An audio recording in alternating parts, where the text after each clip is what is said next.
আলাইকুম, আমি অ্যাডভোকেট শাহনাজ সুলতানা সুমা। আজকে যে বিষয়টা নিয়ে কথা বলবো সেটা হচ্ছে যে আমরা অনেক সময় দেখি যে রিটায়ারমেন্টের পরে যে টাকা পয়সা পেয়ে থাকে, সেটা বাবা হোক বা মা হোক আমাদের, তো ওই টাকা পয়সা তারপরে আরও অন্যান্য যে সয় সম্পত্তি রয়েছে বাবা অথবা মার, তো ওনারা মনে করে যে এখন যা কিছু আছে সব কিছু আমার ছেলে মেয়েদের নামে আমি একটা হ্যাঁ বাবা দানপত্র দলিল করে দিই, আর টাকা পয়সাগুলো আমি ভাগ বাটোয়ারা করে দিই যতটুকু আমি পেয়েছি রিটায়ারমেন্টের পরে। তো মনে করে যে এটা করে দিলে হয়তো ছেলেরা বা মেয়েরা দেখাশোনা করবে খুব ভালোভাবে। কিন্তু অনেক সময় দেখা যায় যে এই যে সয় সম্পত্তিগুলা দিয়ে দেওয়া হয়, দিয়ে দেওয়ার পরে দেখা যায় যে অনেক ছেলে বা অনেক মেয়েরা মা বাবার প্রতি তেমন খেয়াল থাকে না। ওরা নিজেদেরকে নিয়ে খুব ব্যস্ত থাকে এবং টাকা পয়সা যখন হাতে পায় বা সয় সম্পত্তি যখন হাতে চলে আসে, তখন মানে ওরা এইটাকে কিভাবে খরচ করবে, কি করবে না করবে, তখন তারা তাদের নিজেকে নিয়েই ব্যস্ত থাকে। তো যেটা আপনি করবেন সেটা হচ্ছে যে আপনি যখন হেবা বা দানপত্র দলিল করবেন আপনার ছেলে মেয়েদের নামে বা আপনার ওয়াইফের নামে, তো সাথে সাথে আপনি তাদের কাছ থেকে একটা পাওয়ার অফ অ্যাটর্নি নিয়ে নেবেন। পাওয়ার অফ অ্যাটর্নিটার মধ্যে যেটা লেখা থাকবে সেটা হচ্ছে যে আপনি যতদিন জীবিত আছেন ততদিন এই যে যত কিছু আছে সহায় সম্পত্তি বা বাসা ভাড়া বা ব্যাংকের টাকা যত কিছু আছে সব কিছু আপনি ভোগ করবেন।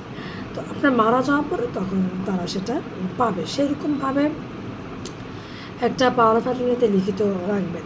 তো লিখিত রাখার পরে যদি দেখা যায় যে আপনি মানে আপনি মারা যখন যাবেন তখন অটোমেটিকলি তারা সেই সম্পত্তি আপনি যেভাবে ভাগ করে দিয়েছেন সেইভাবে তারা কিন্তু সম্পত্তি বা টাকা পয়সা ভোগ করতে পারবে। কিন্তু আপনি যে জীবিত অবস্থায় সেই টাকা বা সম্পত্তি তারা কিন্তু ভোগ করতে পারবে না, যদি আপনি তাদের কাছ থেকে একটা পাওয়ার অফ অ্যাটর্নি নিয়ে নেন। আর যদি পাওয়ার অফ অ্যাটর্নি না নেন তাহলে কিন্তু আপনি মানে কিছু করতে পারবেন না। যা কিছু করবে সেটা আপনার ছেলে মেয়ে বা আপনার ওয়াইফ যাদের নামে আপনি দিয়েছেন ওরাই সেটা বুক করবে, ওরাই যেটা ভালো মনে করবে সেটাই করবে।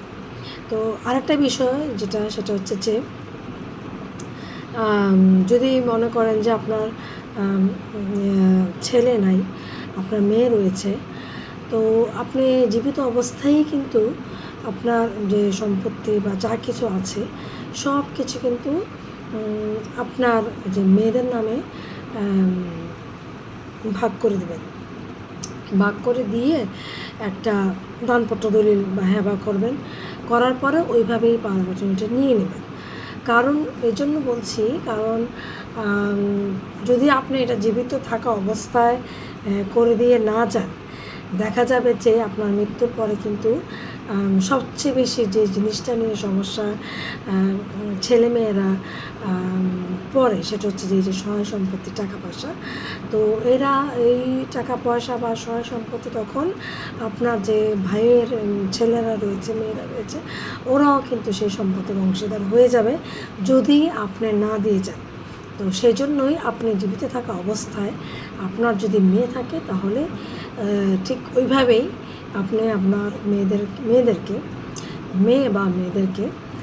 টাকা পয়সা তারপরে যা কিছু আছে আপনার প্রপার্টি ঠিক সুন্দরভাবে আপনি হ্যাঁ বাবা দানপত্র দলিল করে দিয়ে যাবেন এবং আপনার ওই মেয়েদের কাছ থেকেও কিন্তু একটা পাওয়ার অফ অ্যাটর্নি নিয়ে নেবেন।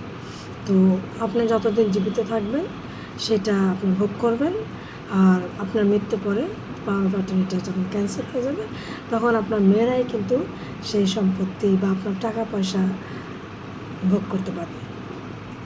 তো মানে একটু বুদ্ধি করে যদি কাজ করে তাহলে আসলে কোনো সমস্যা বা কোনো রকমের ঝামেলা আপনার বা আপনার ছেলে মেয়েদেরকেও পোহাতে হবে না। একটু মানে জীবিত থাকা অবস্থায় যদি এই কাজগুলো করে আর কি। খোদা হাফেজ, আসসালামু আলাইকুম।